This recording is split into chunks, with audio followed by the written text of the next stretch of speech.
Friends, welcome on Europedia and my this video is related to Punjab public service commission जो आपका एक assistant environment engineer और junior environment engineer का paper निकला है, उसका नेक्स्ट टॉपिक जो ऑटोमोबाइल पोल्यूशन से रिलेटेड है। फ्रेंड्स, ये जो आपका एग्ज़ाम निकला है it is very easy to score because syllabus जो है आपका that is very well defined. तो पंजाब पब्लिक सर्विस कमीशन ने unlike Haryana public service commission JE का और एई का जो सिलेबस है बहुत अच्छे तरीके से उसको डिमार्केट किया है, मेंशन किया है। हम अगर उस सिलेबस को ढंग से गो थ्रू कर लेंगे तो आई थिंक हमारा प्रिपरेशन अच्छा हो जाएगा। और यूरोपीडिया ईसीपी आपको इसका पूरे का पूरा जो मॉड्यूल है बहुत इफ़ेक्टिव वे में word to word, line to line आपको हम लोग प्रोवाइड कर रहे हैं। और ये आपका एग्जामिनेशन पैटर्न है जो मैं हर वीडियो में आपको दिखाता हूँ। इसमें आपको 100 क्वेश्चन जो हैं वो सब्जेक्ट ए पार्ट ए से आएंगे और 20 क्वेश्चन जो होंगे वो जनरल स्टडीज़ के आपके 120 टोटल क्वेश्चन इसमें से आएंगे। और इसके 4 टॉपिक हैं, जैसे एयर पोल्यूशन है उसके मैं आपको वीडियोस बना के दे रहा हूँ। उसी एयर पोल्यूशन में आज का जो हमारा टॉपिक है वो आप इसको ध्यान से इस कंटेंट को गो थ्रू करना, वो है automobile pollution of internal combustion engine. और ये टॉपिक हमने कवर किया हुआ है। और ऑटोमोबाइल एमिशन का ये कंट्रोल ऑफ ऑटोमेशन एमिशन के अंदर ये सारी चीज़ आएगा। इसमें आपका पेट्रोल इंजन जिसको gasoline engine, spark ignition engine भी उसी को बोलते हैं, डीजल एमिशन उसको सीआई बोलते हैं। तो पेट्रोल इंजन को एसआई बोलते हैं और डीजल को सीआई बोलते हैं। आप में से जो स्टूडेंट्स हैं जिन्होंने सिविल इंजीनियरिंग वगैरह किया है तो they may not be well versed with this terms, लेकिन आप जानते हैं कि 2 तरह के इंजन होते हैं, एक पेट्रोल की गाड़ी होती है, एक डीजल की गाड़ी होती है। पेट्रोल की गाड़ी को हम गैसोलीन गाड़ी भी बोलते हैं, गैसोलीन भी पेट्रोल होता है। वो स्पार्क इग्निशन होता है क्योंकि उसके अंदर स्पार्क लगा होता है, spark plug. Compression ignition CI engine जो है वो बेसिकली आपका डीजल इंजन होता है। और इन दोनों इंजन्स को मिला के बोलते हैं इंटरनल कंबशन इंजन। तो ये जो इंटरनल कंबशन टर्म है ये आईसी इंजन है। तो आज का जो मेरा लेक्चर है वो कंट्रोल ऑफ ऑटोमोबाइल एमिशन के अंदर automobile pollution of internal combustion engine, petrol engine, spark ignition engine, diesel emission, इससे बारे में है। और ये particulate matter and control technologies for diesel engine, ये इसके बारे में हमारे पास आज का जो लेक्चर है वो मैं इसके बारे में डिस्कस करूंगा। एक और लेक्चर इसका लूँगा जिसमें मैं कुछ टूल्स एंड डिवाइसेस जैसे इलेक्ट्रोस्टैटिक प्रेसिपिटेटर वगैरह होते हैं उसके बारे में मेरा दूसरा लेक्चर रहेगा। आज हम लार्जली डिस्कस करेंगे कि इन इंजन में से, पेट्रोल और डीजल इंजन में से सेपरेटली कौन कौन से पोल्यूटेंट होते हैं और उनका क्या कंट्रीब्यूशन होता है, पोल्यूटेंट्स कितने कितने उसमें से होते हैं। तो उसके ऊपर आज हमारा लेक्चर है। अब ये जो सॉलिड वेस्ट मैनेजमेंट है ये आपका दूसरा लेक्चर है, उसका सॉलिड वेस्ट मैनेजमेंट दूसरा टॉपिक है उसका। एंड ये सिविल इंजीनियरिंग का आपका कोर सब्जेक्ट होता है, आप जानते हैं। इसमें ये है सॉलिड वेस्ट मैनेजमेंट। तो उसमें से आपके वो जो सिविल इंजीनियरिंग के टॉपिक्स हैं वो सारे के सारे इसमें से पूछे जाते हैं। तीसरा जो टॉपिक है हमारा वो है hydrology and ground water. Hydrology and ground water हमारा तीसरा टॉपिक है, ये भी आपका सिविल इंजीनियरिंग का टॉपिक है। तो solid waste management and hydrology and ground water ये आपके टिपिकल जो सिविल इंजीनियरिंग के टॉपिक है। एंड आई एम श्योर आपने ये किए भी हैं और इनको आप कर भी रहे हैं। और जो हमारे मेंटर्स हैं यूरोपीडिया के, ईसीपी के, वो आपको इसको सारे टॉपिक्स को करवा भी रहे हैं। तो इसको गो थ्रू करना है। और चौथा टॉपिक जो है जिसमें से स्टूडेंट सबसे ज़्यादा डरते हैं वो टॉपिक है आपका एनवायरमेंटल एंड इकोलॉजिकल स्टडीज़ का टॉपिक। ये भी मैं टॉपिक ले रहा हूँ, तो 2 टॉपिक मैं आपके करवा रहा हूँ, word to word, line to line. और इनको बहुत अच्छे तरीके से आप सारे टॉपिक्स को कर लेना, बड़े सिंपल से क्वेश्चन इसमें से आते हैं। तो इसमें हमने काफ़ी टॉपिक्स अभी रिसेंटली किए भी हैं, उसमें से हमने उन टॉपिक्स को देखा भी है, क्वेश्चंस भी कर रहे हैं। और एक और आपको बहुत इंपॉर्टेंट जो आपको फैक्टर देखना है, दिमाग में रखना है, वो ये है कि जितने टॉपिक्स हैं इनको क्वेश्चंस के थ्रू अगर आप करेंगे तो आपकी प्रिपरेशन बहुत अच्छी होगी। मतलब जितने ज़्यादा आप क्वेश्चन कर सकते हैं उतना अच्छा है। और जितने भी एनवायरनमेंट के एग्ज़ाम्स हुए हैं, ऑब्जेक्टिव टाइप एग्ज़ाम्स हुए हैं, उनमें जितने क्वेश्चंस आए हैं वो सारे क्वेश्चन मेरे को लगता है आपको लगाने चाहिए, इंक्लूडिंग जो इंजीनियरिंग सर्विसेज का आपका प्रीलिमिनरी पेपर 1 होता है, वो भी एक बहुत इंपॉर्टेंट सोर्स ऑफ इन्फॉर्मेशन है। तो आज का जो मेरा ये लेक्चर मैं ले रहा हूँ ये है क्वेश्चंस के ऊपर कि क्या क्वेश्चंस पूछे जा सकते हैं ऑटोमोबाइल वाले टॉपिक में से और उनका सोल्यूशन कैसा है। तो करते हैं, स्टार्ट करते हैं, क्वेश्चन वगैरह करवाना स्टार्ट करते हैं। सो क्वेश्चंस जो पहला क्वेश्चन है, विच of the following is the main component of automobile pollution. अब देखो ऑटोमोबाइल पोल्यूशन की हम लोग बात कर रहे हैं, that means internal combustion engine की हम लोग बात कर रहे हैं। ऑटोमोबाइल में हम IC engine, internal combustion engine की बात कर रहे हैं। मैंने आपको बताया इसके 2 पार्ट्स हैं, एक है एसआई इंजन स्पार्क इग्निशन और एक है कंप्रेशन इग्निशन। स्पार्क इग्निशन को पेट्रोल इंजन भी बोलते हैं और कंप्रेशन इंजन को डीजल इंजन भी बोलते हैं। पेट्रोल का एक और नाम है जिसको गैसोलीन भी बोलते हैं। और सीएनजी वगैरह थोड़ा सा डिफरेंट होता है, वो हम बाद में डिस्कस करेंगे इसमें। तो ये आपके जो मेन कंपोनेंट हैं वो कौन कौन से होते हैं? कार्बन मोनोऑक्साइड, हाइड्रोजन का जो आपके HC है, हाइड्रोजन और कार्बन कंपोनेंट्स जो जिसको पार्टिकुलेट मैटर भी बोलते हैं, हाइड्रोकार्बन, NOx, ये आपके मेन कंपोनेंट है। SOx भी होता है, सॉक्स एंड नॉक्स बोलते हैं इनको। SOx लेकिन बहुत ही कम अमाउंट में होता है, लार्जली वो कोल में होता है, आपके इंजन के फ्यूल्स में कम होता है। NOx आपका ज़्यादा होता है, कार्बन मोनोऑक्साइड होता है, हाइड्रोकार्बन होता है, SOx वगैरह आपका कंपोनेंट्स कम होता है। तो जो इंटरनल कंबशन इंजन है, ऑटोमोबाइल है, उसके अंदर इंटरनल कंबशन इंजन के अंदर आपके जो ये है 3 कंपोनेंट वो सबसे ज़्यादा हैं। सो वो 3 कंपोनेंट आपके ये हैं, CO, NOx, हाइड्रोकार्बन। ये आप याद रख लेना, this is very very important. So these are the 3 main components for automobile, right. So let's go for next question now. Which of the following is the health problem जो कि automobile pollution से related है? क्या क्या issue हो सकते हैं, health की कौन कौन सी प्रॉब्लम्स आ सकती हैं जो ऑटोमोबाइल की इसके साथ आपकी हो सकती हैं? what are the health problems related to automobile pollution? जितने भी पॉल्यूटेंट आपने देखे, carbon monoxide, nitrous oxide, nitrogen oxide, sulphur oxide, hydrocarbon, particulate matter, ये जितने भी हैं इनसे लार्जली ये बीमारियां होती हैं। अस्थमा की प्रॉब्लम आती है दिल्ली वगैरह में, आप देखो, रेस्पिरेटरी डिजीजेस, सांस लेने की प्रॉब्लम्स, लंग्स की प्रॉब्लम कार्बन मोनोऑक्साइड के साथ जुड़ी हुई है। ये कुछ प्रॉब्लम्स हैं जो आपकी इन बेसिकली सारे के सारे पॉल्यूटेंट्स के साथ जुड़ी हुई हैं। एसिड रेन कौन सा पॉल्यूटेंट बनाता है? मैंने आपको एसिड रेन में भी पहले बताया था कि देखो, जो आपका SOx है जो पावर प्लांट से निकलता है। पावर प्लांट्स जो होते हैं वो इंटरनल कंबस्शन नहीं होते, वो एक्सटर्नल कंबस्शन इंजन होते हैं। इसमें कंबस्शन फर्नेस में अलग से होता है। इंटरनल कंबस्शन इंजन होते हैं ऑटोमोबाइल के इंजन, जिनमें कंबस्शन आपका कंबस्शन चैम्बर के अंदर होता है। तो SOx और NOx जो हैं जब ये मिलते हैं वाटर के साथ तो ये नाइट्रिक एसिड और sulphuric acid, H2SO4 and HNO3, nitric acid and sulphuric acid बनाते हैं। जब ये वाटर के साथ मिलते हैं तो ये इनका एक मेन ट्रबल है। तो SOx और NOx जो हैं वो मेन आपके कारण बनते हैं एसिड रेन के। बहुत इंपॉर्टेंट क्वेश्चन कि इनमें से कौन सा जो है पॉल्यूटेंट नहीं है।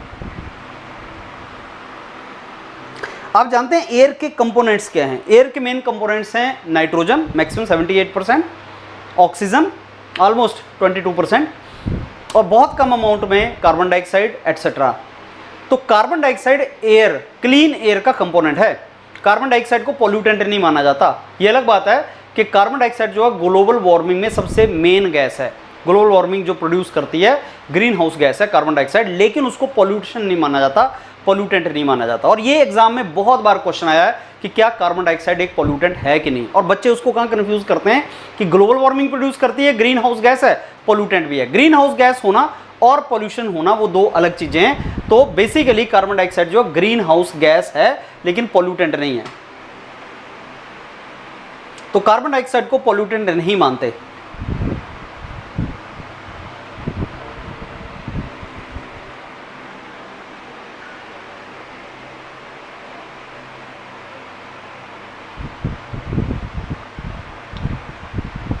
अब देखो, जो सल्फर डाइऑक्साइड है SOx जिसको बोलते हैं, वो कंप्लीट कंबशन के बाद से निकलता है, वो इनकम्प्लीट कंबशन का रिजल्ट नहीं है। इनफैक्ट अगर आप देखोगे बाकी कार्बन मोनोऑक्साइड, पार्टिकुलेट मैटर में लार्जली आपका ये हाइड्रोकार्बन आता है, जो आपके अनबर्न्ड हाइड्रोकार्बन है, अनबर्न्ड जो जलते नहीं हैं क्योंकि हैवी पार्टिकल होता है। तो अनबर्न्ड हाइड्रोकार्बन जो है वो पार्टिकुलेट मैटर का एक एग्जाम्पल है। तो वो भी एक अनबर्न्ड है, कंबशन नहीं होता उसमें, इनकम्प्लीट कंबशन होता है। कार्बन मोनोऑक्साइड भी इनकम्प्लीट कंबशन का एग्जाम्पल है। लेकिन SOx जो है वो नॉर्मली तो आपका ऑटोमोबाइल में उसमें कम होता है, और होता भी है तो वो बेसिकली कंप्लीट कंबशन के बाद ही प्रोड्यूस होता है। ये पावर प्लांट में ज़्यादा मिलता है।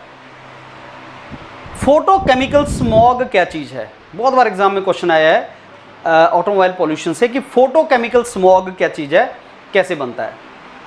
तो फोटोकेमिकल स्मॉग जो होता है वो तुम्हारा वो आपका होता है हाइड्रोकार्बन और NOx का कॉम्बिनेशन। अनबर्न्ड हाइड्रोकार्बन से और NOx से, नाइट्रिक ऑक्साइड से फोटोकेमिकल स्मॉग निकलता है। कार्बन मोनोऑक्साइड और लेड जो है वो टॉक्सिक तो होते हैं, लेकिन फोटोकेमिकल स्मॉग क्या चीज़ है ये आपको अच्छे तरीके से पता होना चाहिए, और ये इन दोनों की वजह से आता है फोटोकेमिकल स्मॉग। ये देखो जरा क्या होता है फोटोकेमिकल स्मॉग, कैसे बनता है। जो इंजन में एग्जॉस्ट गैसेस निकलेंगी और फ्यूल सिस्टम में से लॉसेस होंगे। स्कैवेंजिंग क्या होता है कि 2 स्ट्रोक 4 स्ट्रोक 2 तरह के इंजन होते हैं, आपको उसकी डिटेल में नहीं जाना, लेकिन ये मान लो आप कि 2 स्ट्रोक इंजन जो होता है, जो बेसिकली लाइट होता है, ज़्यादा हैवी इंजन नहीं होता, लाइट इंजन होता है। वो मोटरसाइकिल, ये जो मोपेड्स वगैरह होते हैं, उसमें बर्न्ट कंबशन प्रोडक्ट को निकालने के लिए, बर्न्ट गैसेज होती हैं इंजन के अंदर, जो बर्न्ट गैसेज हैं, कंबशन हो गया, उसको निकालने के लिए फ्रेश एयर फ्यूल मिक्सचर को यूज़ किया जाता है। स्वीपिंग करने के लिए प्रेशर के साथ फेंका जाता है, जैसे आप प्रेशर से एयर को यूज़ करो किसी जगह को क्लीन करने के लिए। अगर आपने डस्ट क्लीन करनी है तो प्रेशर के साथ एयर फेंको, या प्रेशर के साथ पानी फेंको, तो वो आपका क्या होता है, वो क्लीन करने के लिए उसको यूज़ करते हैं। वैसे ही स्कैवेंजिंग होता है साफ करना। Scavenging means sweeping, cleaning. तो स्वीपिंग करने के लिए अगर आप अनबर्न्ड हाइड्रोकार्बन को यूज़ कर रहे हैं, वो एक सबसे बड़ा रीज़न होता है अनबर्न्ड हाइड्रोकार्बन का बाहर निकलने का with exhaust gases. So unburned hydrocarbons जो स्कैवेंजिंग वगैरह के थ्रू आते हैं या और कोई लॉसेस वगैरह के थ्रू आते हैं, प्लस NOx मिलके फोटोकेमिकल स्मॉग बनाता है। अब आप अगर सिविल इंजीनियर हैं तो आपको इतनी डिटेल में आईसी इंजन में जाने की रिक्वायरमेंट नहीं, बस आपको पता होना चाहिए फोटोकेमिकल स्मॉग होता क्या है, इतना सा आपको आइडिया होना चाहिए। इससे बेसिकली आपकी आइज बर्निंग, रेस्पिरेटरी प्रॉब्लम, सांस लेने की प्रॉब्लम, ऐसे ऐसे कुछ आपकी प्रॉब्लम्स आना स्टार्ट होती हैं। और ये अनबर्न्ड हाइड्रोकार्बन जो है ये पार्टिकुलेट मैटर डालते हैं एटमॉस्फेयर के अंदर, पार्टिकुलेट मैटर क्रिएट होता है, और इससे प्रॉब्लम्स क्या आती हैं, डिजीनेस, नॉजिया होना स्टार्ट हो जाएगा, और ये सारे के सारे इससे रिलेटेड इश्यूज हैं। तो आपको पता होना चाहिए कि कौन सा बेसिकली पोल्यूटेंट की वजह से, कौन से पोल्यूशन की वजह से कौन सी प्रॉब्लम होने वाली है। हाइड्रोकार्बन जब नाइट्रस ऑक्साइड के साथ मिलेगा in the presence of solar ultraviolet radiation, sun radiation, because photo का मतलब होता है सोलर एनर्जी, केमिकल रिएक्शन है ये। तो फोटोकेमिकल मीन्स केमिकल रिएक्शन जो कम्बिनेशन हाइड्रोकार्बन और नाइट्रोजन ऑक्साइड का है in the presence of solar light ultraviolet radiation, उसको बेसिकली आप that leads to this photochemical smog. तो ये सारी problems, throat inflammation, eye problems, respiratory problem, ये सारी की सारी जो हो रही हैं आपकी फोटोकेमिकल स्मॉग की वजह से हो रही हैं। पिंक आई, थ्रोट इन्फ्लेमेशन, ये इवेंचुअली ये स्किन कैंसर भी आपका प्रोड्यूस कर देता है। सारी की सारी प्रॉब्लम्स आपकी उससे रिलेटेड हैं।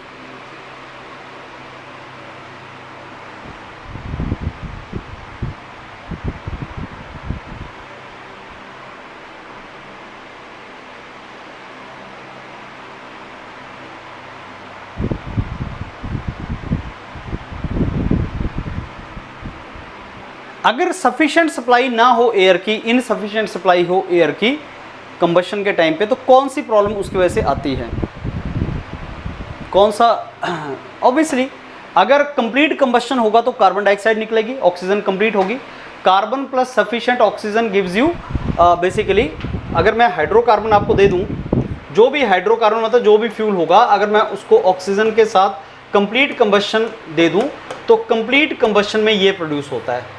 This is the example of complete combustion, कि कंबशन कंप्लीट हो गया, सफिशिएंट ऑक्सीजन थी। लेकिन अगर कंबशन कंप्लीट नहीं हुआ, इनसफिशिएंट ऑक्सीजन थी, तो कार्बन मोनोऑक्साइड बनती है। This is what you should know. इनमें से कौन सा ऐसा पोल्यूटेंट है जिसकी मैक्सिमम केमिकल एफिनिटी है हीमोग्लोबिन के साथ? तो मैक्सिमम एफिनिटी हीमोग्लोबिन के साथ है कार्बन मोनोऑक्साइड की। और वही रीजन है कि जो कार्बन मोनोऑक्साइड है वो बेसिकली आपका हीमोग्लोबिन के साथ मिलके ब्लड, ह्यूमन ब्लड के अंदर एंटर करता है और वो लंग्स को भी डैमेज करता है। सो कार्बन मोनोऑक्साइड के बारे में 3-4 बातें याद रखेंगे आप। नंबर 1 कि ये कंप्लीट कंबशन नहीं होता, इनकम्प्लीट कंबशन होता है। एक और बात, कार्बन मोनोऑक्साइड बनती है ज़्यादा पेट्रोल इंजन में या एसआई इंजन में, क्योंकि वहाँ पे सफिशिएंट ऑक्सीजन नहीं होती कंबशन के लिए या कंबशन कंप्लीट नहीं होता। जबकि जो डीजल इंजन है उसमें आप कंप्रेस्ड एयर भेजते हो अंदर, इसीलिए उसको कंप्रेशन इग्निशन बोलते हैं, सीआई इंजन।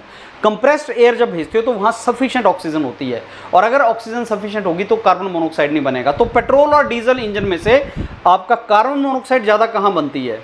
आंसर है पेट्रोल इंजन के अंदर। तो पेट्रोल इंजन में सफिशिएंट आपकी कार्बन मोनोऑक्साइड बनती है, और कार्बन मोनोऑक्साइड जो है वो बेसिकली हीमोग्लोबिन के साथ उस मिलके वो लंग्स को डैमेज करती है। ये 3-4 बातें बहुत इंपॉर्टेंट। ऐसी कौन सा पोल्यूटेंट गैस है जो कलरलेस है, टेस्टलेस है, ऑर्डरलेस है? ना स्मेल आ जाएगी, ना टेस्ट है उसका, ना कलर है उसका। डेंजरस है ये काफ़ी ज़्यादा, आपको पता भी नहीं चलेगा, और कार्बन मोनोऑक्साइड आपको ना तो दिखेगी। तभी लोग बोलते हैं ना कि पेट्रोल इंजन जो है वो पॉल्यूटिंग नहीं होता ज़्यादा, डीजल पॉल्यूटिंग है। क्यों? उनको डीजल दिखता है काला काला, ट्रक चला होगा तो उनको काला धुआं दिखेगा, काला धुआं देख के बोलेंगे भाई जो ट्रक है या डीजल की जो गाड़ी है पोल्यूटिंग है।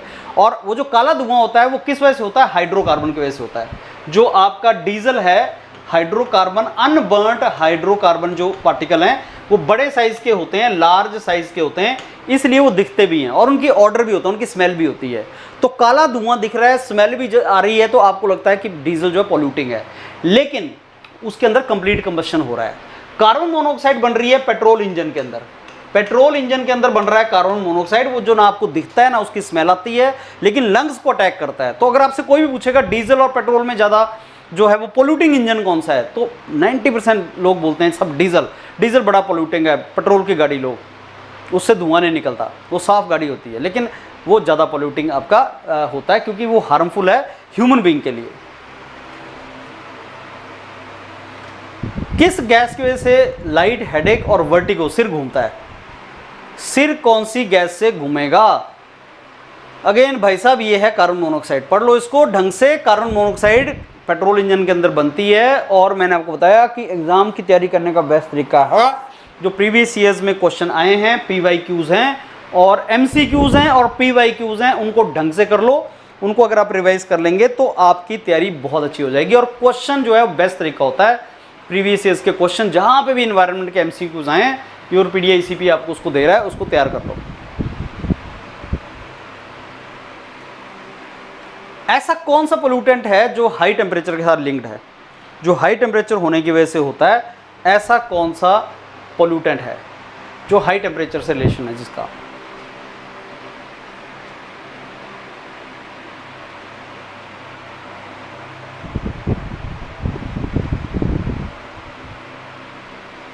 एसिड रेन किसकी वजह से बनता है?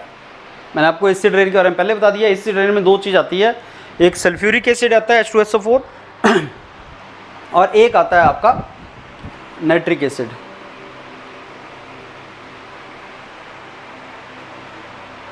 फोटोकेमिकल स्मॉग किसकी वजह से बनती है?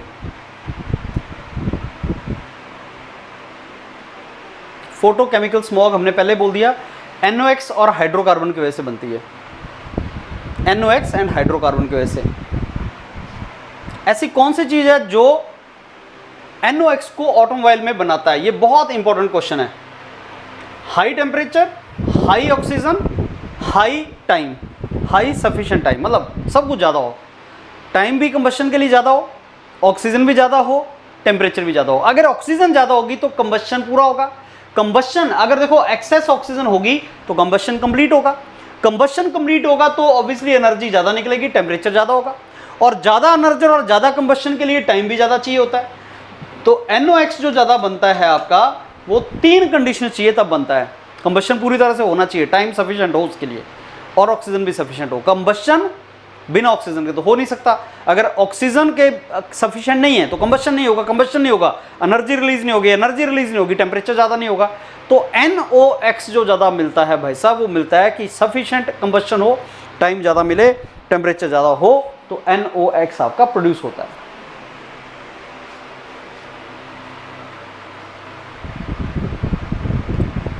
ऑक्साइड्स ऑफ नाइट्रोजन बहुत इंपॉर्टेंट पोल्यूटेंट है ये NOx। NO, NO2, N2O2 कई होते हैं इसमें।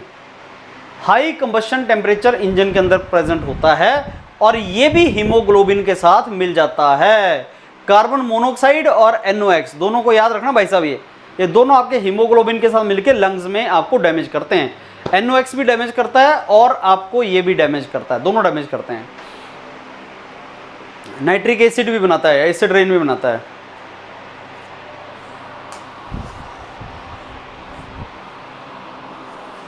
फोटोकेमिकल स्मॉग भी बनाता है NOx। टेम्परेचर 1500 डिग्री से ज्यादा होना चाहिए।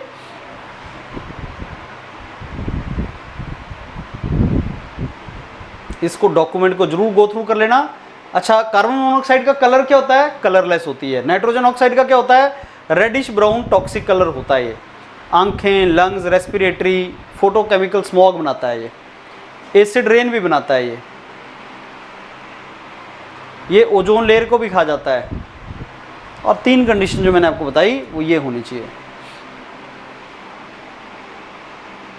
जब कंसंट्रेशन, जब थोड़ा सा ज़्यादा आपका कंसंट्रेशन होता है, एक्सेस एयर होती है 1.1 के आसपास, ये स्टोइचियोमेट्रिक रेशियो है कि मतलब एयर फ्यूल रेशियो होता है एक टर्म, आपको उसकी रिक्वायरमेंट नहीं है। लेकिन ये मान लो कि जब एक्सेस ऑक्सीजन होगा, एक्सेस एयर होगी, तो NOx बनता है। ये आपको आइडिया होना चाहिए।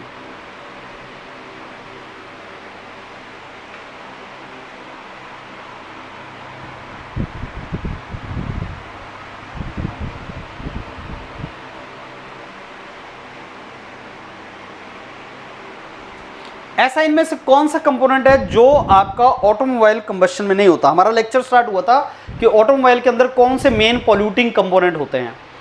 तो carbon monoxide, NOx, hydrocarbon, particulate matter. क्या सबसे कम होता है? SOx सबसे कम होता है, बिकॉज वो आपका बेसिकली ऑटोमोबाइल रिफाइनिंग जब करते हो, जब तुम पेट्रोल डीजल बनाते हो, गैसोलीन बनाते हो, तो सल्फर ऑक्साइड उसके अंदर नहीं होता, कोयले के अंदर होता है। कोयला क्या तुम ऑटोमोबाइल कोयले से चलाते हो? नहीं। कोयला कहाँ यूज होता है? पावर प्लांट के अंदर यूज होता है। तो SOx कहाँ होता है? पावर प्लांट के अंदर होता है। NOx कहाँ होता है? ऑटोमोबाइल के अंदर होता है। SOx कहाँ होता है? पावर प्लांट के अंदर होता है। दोबारा समझ लो ध्यान से क्या बोल रहा हूं मैं। NOx ये होता है ऑटोमोबाइल के अंदर, ये ऑटोमोबाइल के अंदर होता है। और SOx होता है पावर प्लांट्स के अंदर। ये आपका होता है कोल बर्निंग से, ये होता है आपका डीजल एंड पेट्रोल से, डीजल एंड पेट्रोल से। और दोनों ही मिलके क्या बनाते हैं? एसिड रेन बनाते हैं। ये बड़े इंपॉर्टेंट है, याद कर लेना इनको।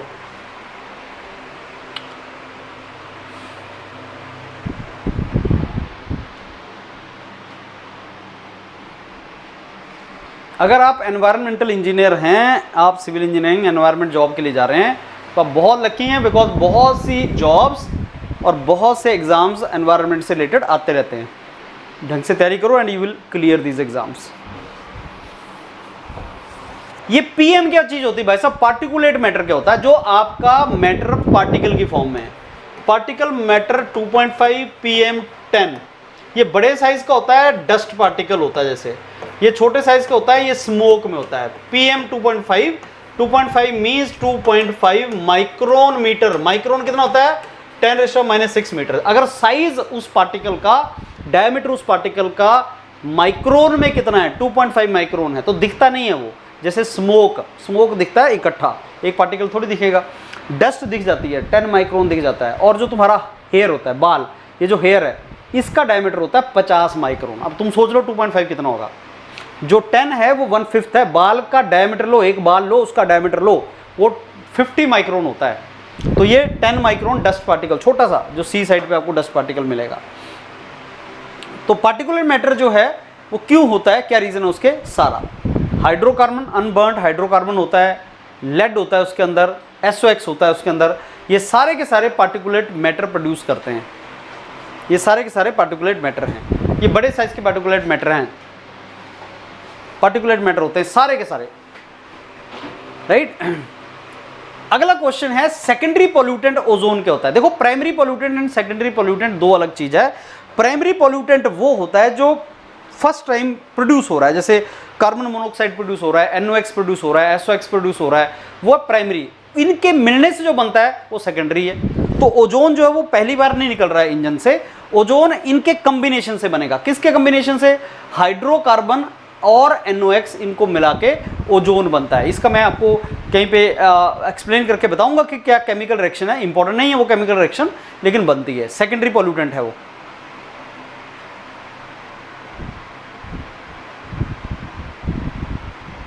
और जो आपके ऑटो या मोटर व्हीकल हैं वो सबसे बड़े कंट्रीब्यूटर हैं ग्राउंड लेवल ओजोन के लिए। ग्राउंड लेवल पे जो ओजोन बनती है वो सबसे बड़ा रीजन उसका वही है। और उससे क्या प्रॉब्लम आती है? कफ होना, विजिंग होना, आपका शॉर्टनेस ऑफ ब्रेथ, आपको सांस ना आना, लंग की प्रॉब्लम, वो सारी की सारी इससे रिलेटेड हैं। तो सेकेंडरी पॉल्यूटेंट ओजोन भी बनता है। CNG किट लगी होती है गाड़ियों में, CNG साफ मानी जाती है। CNG होता है compressed natural gas. Natural gas होती है जो नेचर में मिलती है। नेचर में कैसे मिलेगी? आपने बायोमास गैस के बारे में सुना होगा। मार्श गैस जो जमीन से निकलती है, जो नेचुरली मिलती है, उसको नेचर गैस बोलते हैं। मीथेन होती है वो। तो मीथेन जो है CH4, वो बेसिकली आपका कंप्रेस्ड नेचुरल गैस का उसका बेसिकली मेन कंपोनेंट है।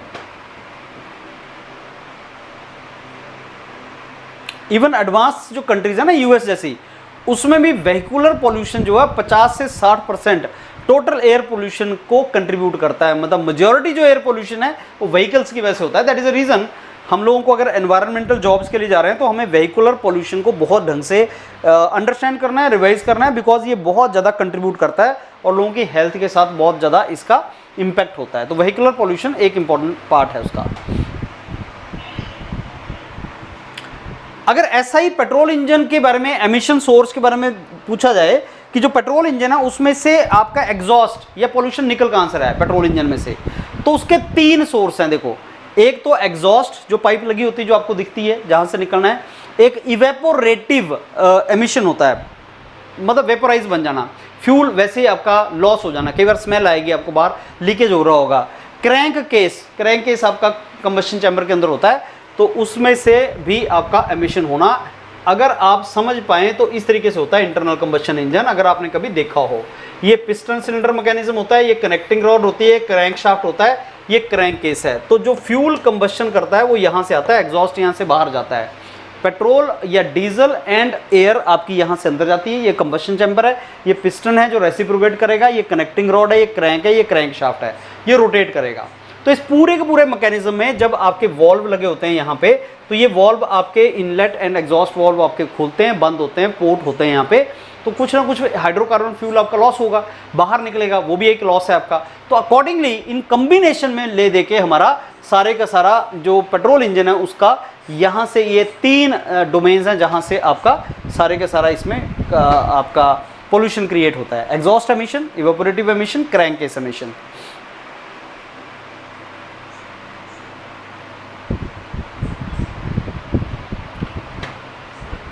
कंप्लीट कंबशन का प्रोडक्ट बताओ क्या है? NOx। हाइड्रोकार्बन तो इनकम्प्लीट है, वो तो आपका पार्टिकल वैसे बाहर निकल गया बिना बर्न हुए। कार्बन मोनोऑक्साइड इनसफिशिएंट ऑक्सीजन की वजह से है, लेड वैसे ही निकल गया। NOx ओनली आपका कंप्लीट कंबशन का एक वो है। इस इमेज को ढंग से देख लो, रिवाइज कर लो इसको। Product of complete combustion, product of incomplete combustion.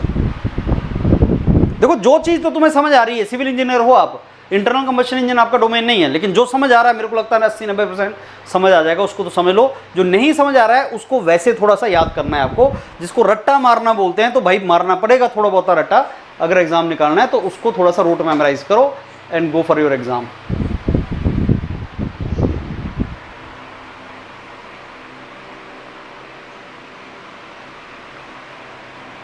SI और CI जो इंजन है, पेट्रोल और डीजल इंजन, उनमें कौन सा ये करेक्ट है इनका डिफरेंस ऑफ द पोल्यूशन। कई बार पूछता है कि पेट्रोल और डीजल इंजन के बीच में जो पोल्यूशन निकलते हैं डिफरेंस क्या है। तो स्पार्क इग्निशन, कंप्रेशन इग्निशन, ये है पेट्रोल या गैसोलीन इंजन, और ये है तुम्हारा डीजल इंजन। तो SI इंजन, CI इंजन, ये 2 कैटेगरीज हैं तुम्हारी।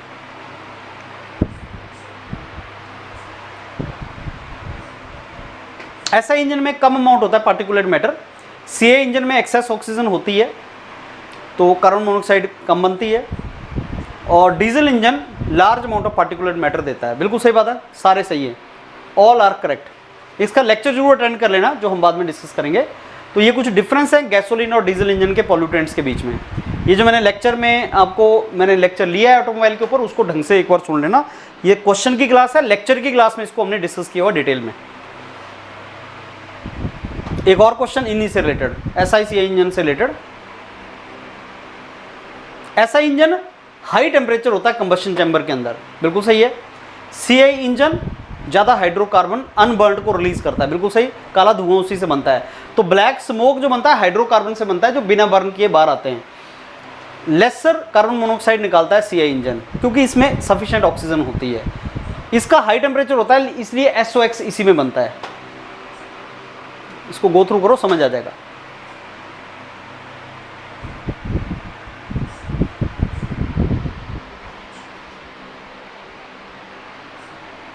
ओके,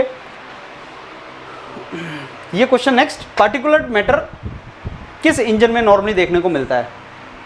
पार्टिकुलेट मैटर कौन से इंजन में ज़्यादा देखने को मिलता है? पार्टिकुलेट मैटर मैंने बताया ना आपको, हाइड्रोकार्बन होता है, तो बिना बर्न किए बाहर आ जाता है। ये देखो, एक छोटा सा पेट्रोल इंजन और डीजल इंजन के बीच का जो एग्जॉस्ट गैसेज है उसका कंपैरेटिव एनालिसिस लेक्चर अटेंड कर लेना, उसमें सारा डिस्कस किया है मैंने। बस इसमें ध्यान से एक चीज़ देखो कि आपका जो पार्टिकुलेट मैटर है वो डीजल इंजन में तो नज़र आ रहा है, वहाँ नज़र नहीं आ रहा है। जो डीजल इंजन है उसमें पार्टिकुलेट मैटर नज़र आ रहा है, यहाँ पे नज़र नहीं आ रहा। और यहाँ पे सल्फर ऑक्साइड भी नज़र आ रहा है। तो ये दो चीज़ पेट्रोल में नज़र नहीं आ रही तुम्हें, ये चीज़ ध्यान से देखना, बिकॉज पेट्रोल की रिफाइनिंग करते करते सल्फर बाहर निकाल देते हो आप। जब पेट्रोल है उसको डीजल से भी ज़्यादा रिफाइन करते हैं तो बाहर आ जाता है। तो ये दोनों चीज़ें उसमें नहीं होती।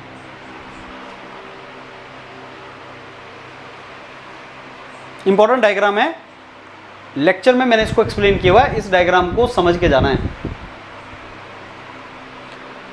Okay friends, so this was the lecture for questions of automobile IC engine, CI engine. जो आपका पंजाब पब्लिक सर्विस कमीशन का एग्जाम है तुम्हारा, जेई और एई वाला एग्जाम है, उसके लिए ये क्वेश्चन की क्लास थी। ऐसी बहुत सी क्लासेस चलेंगी, PYQ and MCQ questions for Punjab public service commission. Revise करो इनको और क्वेश्चन के थ्रू कंसेप्ट करने की ट्राई करो। All the very best, thank you.